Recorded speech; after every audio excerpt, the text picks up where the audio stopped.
President Trump may be hundreds of miles from London today, but in the British capital, the American president is apparently one of the primary sources of conversation. From The Sun, take a look at what they're reporting. Fake schmooze. And The Sun is who he talked to, who he had that report, who he talked to yesterday. The Daily Mirror, how dare you? The Daily Express, hold on, I'll give you a deal. All the headlines focused on this presidential visit. And all over social media, users on Twitter and Facebook and Instagram are calling out what they say were missteps during the president's meeting with Queen Elizabeth at Windsor Castle. Joining us now from London, Richard Fitzwilliams. Sir, welcome back to you. Let's start there with the criticisms of, let's call them breaks in protocol. Was it as bad as many who are criticizing the president characterize it? Is it as bad as they say?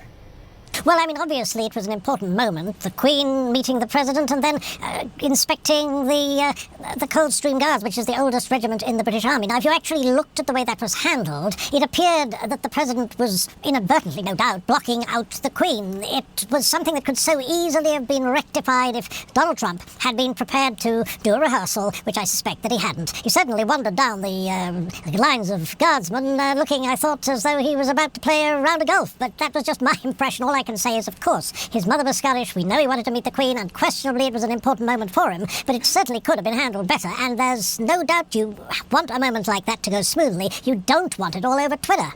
So one of the things that people caught on that ruffled some feathers, let's say, the President and First Lady greeted the Queen with a handshake rather than a customary curtsy or bow. How significant is that?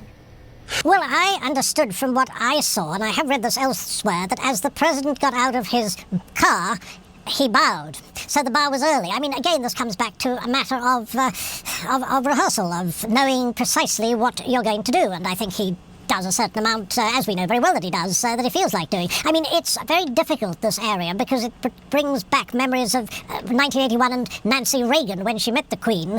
She didn't curtsy. Now, there's no reason that she should have. Melania Trump didn't curtsy yesterday, but the press were absolutely ruthless, dubbed her Queen Nancy, and more or less stalked her throughout her visit, which was to coincide with the marriage of the Prince and Princess of Wales. So the point with this is, anything you get wrong, the press will highlight. Now, there was so much that was bizarre yesterday that I can only call the moments, the 48 minutes that the President and the First Lady spent with the Queen as one of the more restful parts of the day. We'd never seen anything like this before, going back to all the presidents who've visited London. And I mean, there have been rather extraordinary episodes from time to time. President Reagan and President Obama got on extremely well, as did their wives with the Queen and the Duke of Edinburgh. On the other hand, there was apparently a certain frisson in the private visit of the Kennedys in 1961. But this was mayhem yesterday. No wonder everyone is talking about it. They'll continue to talk about it for a very long time. Mayhem, he said. Mayhem. It was mayhem. It doesn't sound as incriminatory with the British accent. No, it doesn't. It doesn't. It sounds good. Finally, though, I mean, you remind us with the references to Reagan and Kennedy that the Queen has been meeting world leaders, U.S. presidents, for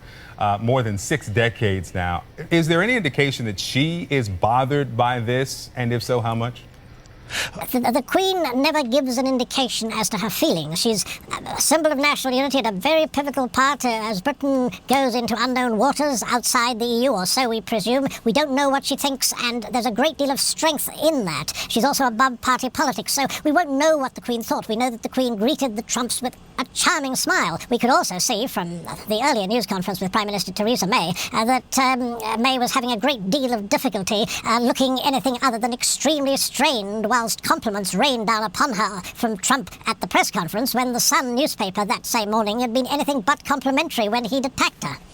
All right, Richard Fitzwilliams, thank you so much. Always good to get your perspective, sir.